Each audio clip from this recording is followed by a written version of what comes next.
कदीम ज़माने की बात है कि एक छोटे से कस्बे के एक सराय में एक नौजवान मुसाफिर पहुंचा। इस नौजवान का नाम इमरान था और वह बहुत दूर देश से तवील सफर करके आया था।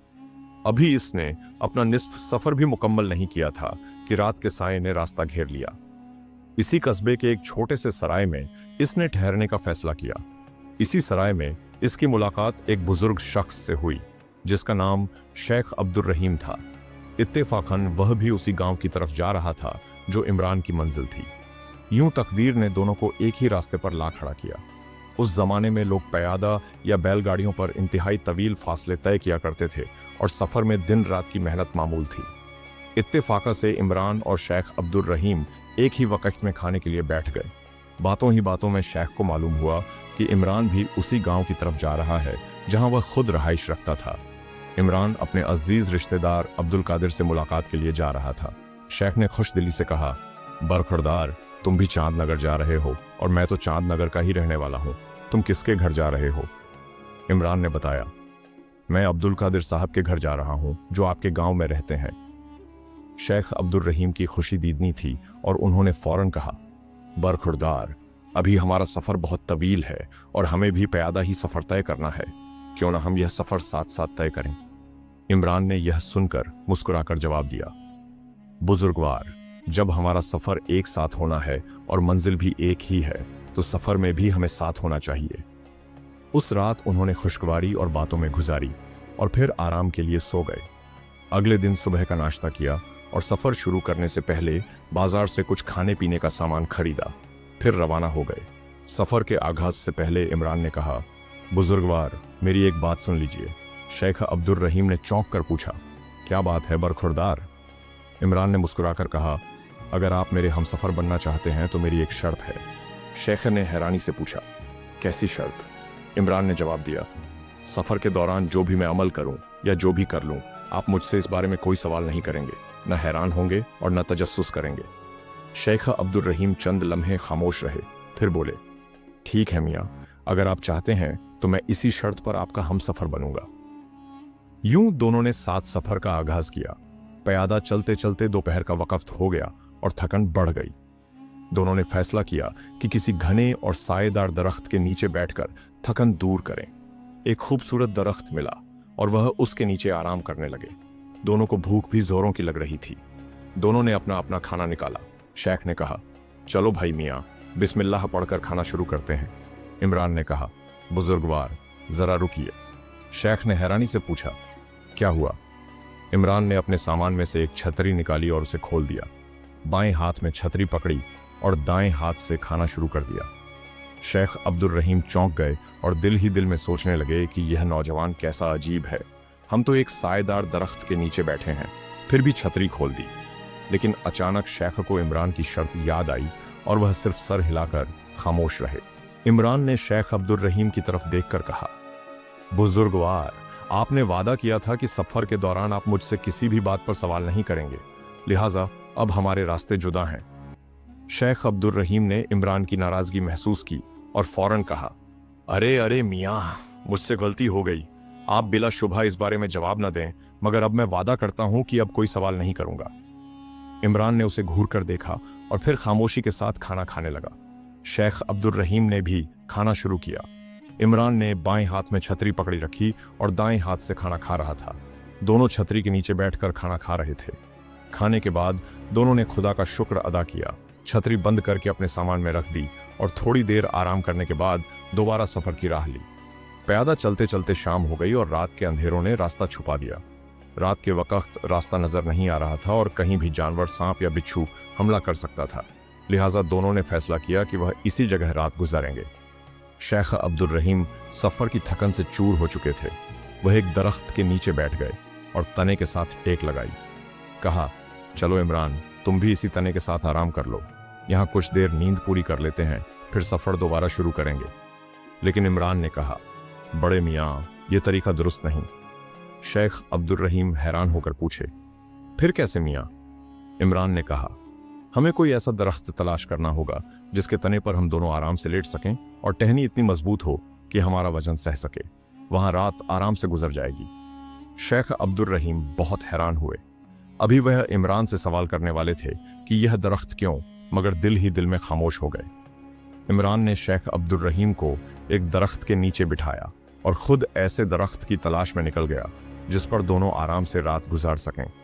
शेख अब्दुल रहीम दिल ही दिल में सोच रहे थे, कैसा अजीब नौजवान है, हम इंसान हैं, बंदर नहीं कि दरख्त पर सोने जाए, मगर खामोश रहे। काफी देर तलाश के बाद इमरान को एक मजबूत और तनुमंद दरख्त मिल गया। वह दरख्त इतना मजबूत था कि दोनों आराम से उस पर रात गुजार सकते थे। इमरान ने कहा, चलो बड़े मियाँ, इस दरख्त पर चढ़ जाते हैं। शेख अब्दुल रहीम ने थोड़ी सख्ती से कहा, अरे मियाँ, तुम भी कमाल करते हो, तुम नौजवान हो, तुम आराम से चढ़ जाओगे, मगर मैं बूढ़ा और नादान हूँ, मेरे लिए यह मुश्किल है। इमरान ने मुस्कुराकर कहा, बड़े मियाँ, मैं आपकी मदद करूंगा। शेख ने थोड़ा इसरार किया, अरे जरूरी नहीं, तुम खुद दरख्त पर चढ़कर रात गुजार लो, मैं नीचे ही लेट जाऊंगा। लेकिन इमरान ने कहा, बड़े मियाँ, आपने वादा किया था कि सफर के दौरान किसी भी बात पर सवाल या मुखालिफत नहीं करेंगे। चलो, मैं आपकी मदद से आपको दरख्त पर चढ़ाता हूँ। शेख अब्दुल रहीम समझ गए कि यह नौजवान बहुत जिद्दी है और अपनी बात पर अटल है। आखिरकार वह मजबूर होकर रजामंद हो गए। इमरान ने सहारा देकर शेख अब्दुल रहीम को दरख्त पर चढ़ा दिया, जहां वह रात गुजारने के लिए मुंतखब किया गया था। शेख अब्दुल रहीम दिल ही दिल में गुस्से में थे, मगर खामोश रहे। इमरान ने बड़े सब्र और मोहब्बत से शेखा को दरख्त पर महफूज जगह दी और खुद भी रात गुजारने के लिए तैयार हो गया। इमरान ने शेख अब्दुल रहीम को दरख्त पर चढ़ाने के बाद खुद भी उसी दरख्त पर चढ़कर बैठ गया और दोनों ने तने के साथ टेक लगाकर आराम किया। रात आहिस्ता आहिस्ता गुजरती रही। शेख अब्दुल रहीम जल्द ही सो गए, लेकिन इमरान चौकस रहा। जरा सी आहट पर उसकी आंख खुल जाती, कभी नीचे झांकता, कभी जागता और कभी थोड़ी देर के लिए आराम करता। यूं आहिस्ता आहिस्ता रात बीत गई। सुबह का सूरज नमूदार हुआ तो इमरान जाग गया और फिर शेख अब्दुल रहीम को भी जगाया।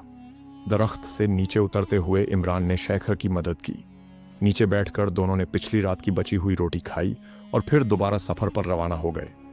काफी देर चलने के बाद उनके सामने एक दरिया आ गया। इमरान ने दरिया के उस हिस्से की तलाश शुरू की जहां पानी कम चौड़ा हो और उसे आसानी से पार किया जा सके। कुछ दूर चलने के बाद उसे वह जगह मिल गई। इमरान ने कहा, चलो बड़े मियाँ, अब हमें प्यादा ही इस दरिया को पार करना है, क्योंकि यहाँ कोई पुल नहीं है। शेख अब्दुल रहीम ने फौरन तैयारी कर ली। इमरान ने कदम आगे बढ़ाए और शेख ने अपने जूते उतारकर बगल में दबाए, फिर नौजवान के पीछे चल पड़े। इमरान अपने नए जूते पहनकर ही दरिया में उतर गया। शेखा हैरत से देखने लगे, अरे ये नौजवान कितना अजीब है, नए जूते पानी में भिगाएगा और खराब हो जाएंगे। लेकिन वादे के मुताबिक उन्होंने कोई सवाल नहीं किया। हालांकि दिल में कुछ अफसोस जरूर था कि ऐसे बदतमीज नौजवान के साथ पड़ा है। दरिया पार करने के बाद शेख ने फौरन जूते पहने और नौजवान के भीगे हुए जूतों की तरफ तंजिया नजर डाली, मगर इमरान आगे बढ़ता रहा, जूतों के खराब होने की परवाह किए बगैर। चलते चलते दोनों मंजिल के करीब पहुंच गए। दोपहर होने को थी और भूख भी शिद्दत इख्तियार कर गई थी, मगर इमरान रुकने का नाम नहीं ले रहा था। उसने कहा, बड़े मियाँ, जरा तेज कदम बढ़ाइए, हमारा सफर खत्म होने वाला है। चंद लम्हों बाद वह अपने मंजिल के गांव पहुंच गए। शेख अब्दुल रहीम ने कहा, चलो बेटा, मेरे साथ मेरे घर चलें, वहां मेरी बेटी है, बहुत अच्छा खाना पकाती है, आज आप हमारे मेहमान हैं। लेकिन इमरान, जो जल्दी में अपने रिश्तेदार से मिलना चाहता था, बोला, बड़े मियाँ, मैं इजाजत चाहूंगा, मुझे फौरन अब्दुल कादिर साहब से मिलना है, घर में ठहरना नहीं चाहता, अगर मजबूरन रुकना पड़ा तो किसी छोटे से सराय में रात गुजार लूंगा। शेख, जो पहले ही नौजवान की जिद और अजीब हरकत से दिल ही दिल में गुस्से और हैरत में थे, बोले, ठीक है जवान, जैसा तुम्हारी मर्जी, अब हम एक दूसरे से रुखसत होते हैं, सफर अच्छा गुजरा। जब शेख अपने घर की तरफ रवाना हुए तो इमरान ने जाते जाते कहा, बड़े मियाँ, एक बात सुन लीजिए। शेख ने पूछा, क्या बात है? इमरान बोला, जब आप घर में दाखिल हों तो दरवाजे पर जरूर दस्तक दीजिए और थोड़ा सा खांसी की आवाजें भी निकालिए, ताकि घर वाले जान जाएं कि आप आ गए हैं। शेख अब्दुल रहीम मुस्कुरा दिए और बोले, अच्छा मियाँ, तुम्हारी नसीहत याद रखूंगा, तुम वाकई अक्लमंद हो, अब मुझे इजाजत दो। शेख दिल ही दिल में हंस रहे थे कि यह नौजवान कितना अजीब और निडर है। मैं तो अपने घर जा रहा हूँ, वहां दस्तक देने या खांसने की क्या जरूरत है। लेकिन उन्होंने खामोशी इख्तियार की और जल्दी से नौजवान से रुखसत पाकर अपने घर रवाना हो गए। शेख अब्दुल रहीम नौजवान से रुखसत होकर अपने घर की तरफ चल पड़े और इमरान अपनी मंजिल की राह पर। जब शेख अपने घर के दरवाजे के करीब पहुंचे तो अचानक उन्हें इमरान की वह नसीहत याद आ गई। घर में दाखिल होने से पहले दरवाजे पर दस्तक देना और थोड़ी सी खांसी करके घर वालों को अपनी आमद की इत्तिला देना। शेख की एक नौजवान बेटी गुलनार बानो घर में मौजूद थी। शेखा दिल ही दिल में मुस्कुराए और सोचा, यह नौजवान कितना अजीब और दिलचस्प है। मगर फिर शायद इसी सोच में उन्होंने दरवाजे पर जोर से दस्तक दी और थोड़ी सी खांसी की। कुछ देर बाद दरवाजा खुला और गुलनार बानो ने दरवाजा खोला। गुलनार बानो ने कहा, अब्बा जान, आपने दरवाजा खोलने में इतनी देर क्यों की? शेख अब्दुल रहीम मुस्कुराकर बोले, अब बेटा, मैं नहा रहा था, लेकिन तुम्हारी यह छोटी सी आवाज मुझे पता दे गई कि मैं घर पहुंच गया हूं।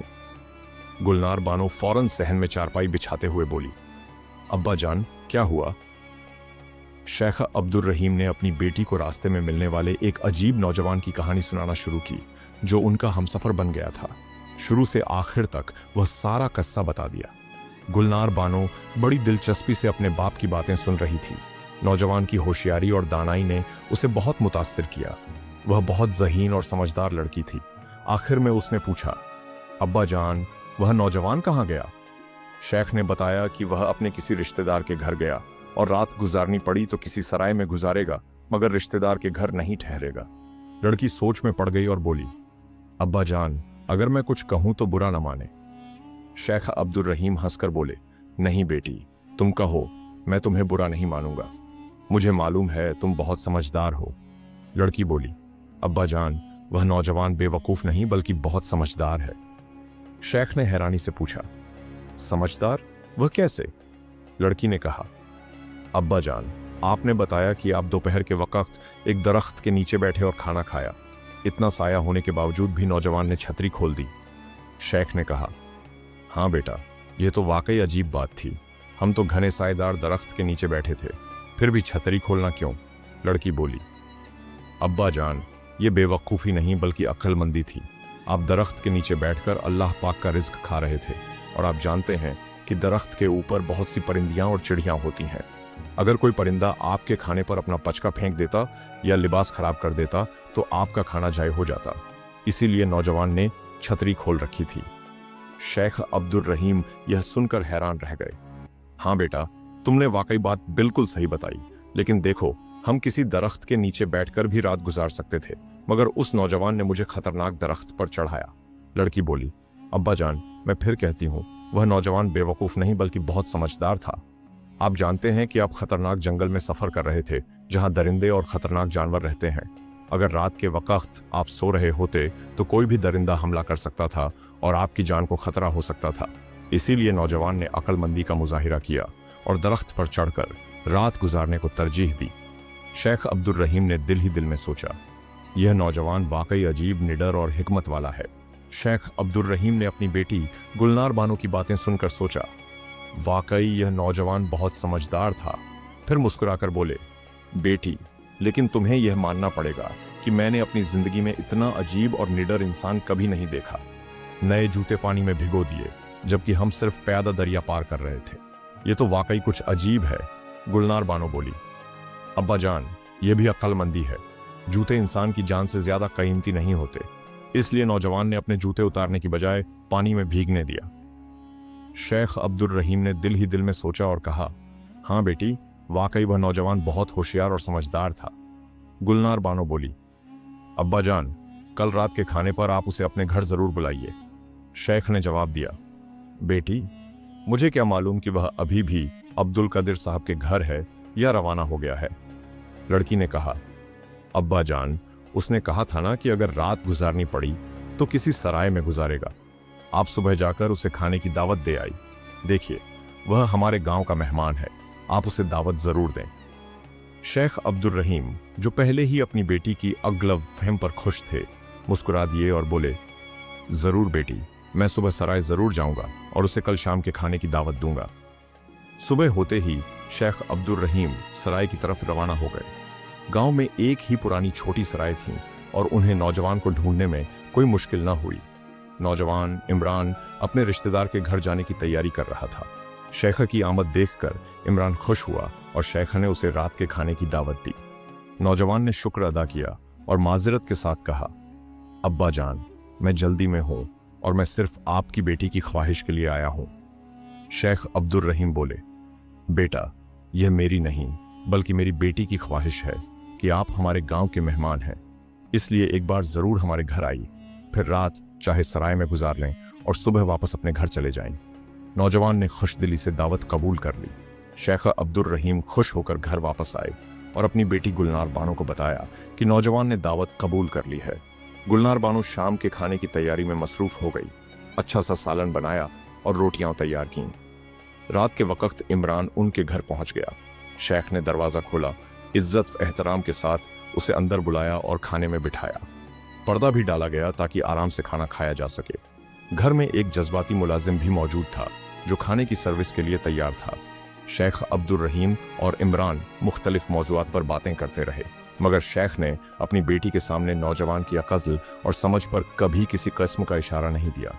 अलबत्ता दिल ही दिल में वह उसकी दानाई का मुअतरिफ और कदर शिनास था। जब खाना तैयार हो गया तो गुलनार बानो ने मुलाजिम को बुलाकर उसे खाने की थाली पकड़ाई और कहा, जब तुम यह खाना नौजवान के सामने ले जाओ तो यह चंद अशार भी उसके सामने पढ़ देना। चांद की 14वीं रात और आसमां पर सितारे घने घने, 4 मसाजिद के चारों कोनों में खड़े खड़े। मुलाजिम ने अशार याद कर लिए और लजीज खाने की खुशबू के दरमियान नौजवान के सामने पेश कर दिया। नौजवान ने जब यह अशार सुने तो उसके दिल में खुशी की लहर दौड़ गई। इमरान ने सालन का मुआयना किया, रोटियां गिनी और फिर मुलाजिम से कहा, जाओ अपनी मालकिन गुलनार बानो के पास और कहना, चांद की 14वीं रात आसमां पर सितारे घने, 4 मसाजिद के 4 कोनों में एक कुछ अधरा पड़ा है। मुलाजिम अशार याद करके वापस गया और गुलनार बानो को सुनाया। गुलनार बानो, जो बहुत ही समझदार और होशियार थी, अशार सुनते ही गुस्से में बोली, सच सच बताओ, तुमने सालन में से बूटियां निकालकर खा लीं और एक रोटी भी छीन ली। मुलाजिम का रंग जर्द हो गया, जिस्म थर थर कांपने लगा और वह हैरानी में सोचने लगा कि मालकिन को कैसे पता चल गया कि नौजवान ने दावत खाकर चला गया। गुलनार बानो ने मुलाजिम को खूब डांटा और उसकी चोरी की सजा के तौर पर उसे मुलाजमत से फारिग कर दिया। फिर उसने अपने बाप शेख अब्दुर रहीम से कहा, अब्बा जान, मैंने अशार के जरिए नौजवान को पैगाम दिया था कि 4 रोटियां हैं और सालन बूटियों से भरा हुआ है, लेकिन उसने बताया कि 1 रोटी कम है और सालन से बूटियां भी गईं। इसी से मुझे मुलाजिम की चोरी का इल्म हुआ और इसलिए मैंने उसे निकाल दिया। शेख अब्दुर रहीम अपनी बेटी की अक्ल व होशियारी और नौजवान की समझ बूझ पर दिल ही दिल में खुश हुए और बोले, बेटी, मेरे ख्याल में जिस तरह तुम समझदार हो उसी तरह वह नौजवान भी बहुत अक्लमंद है। लड़की ने शर्मिंदगी से सर झुका लिया।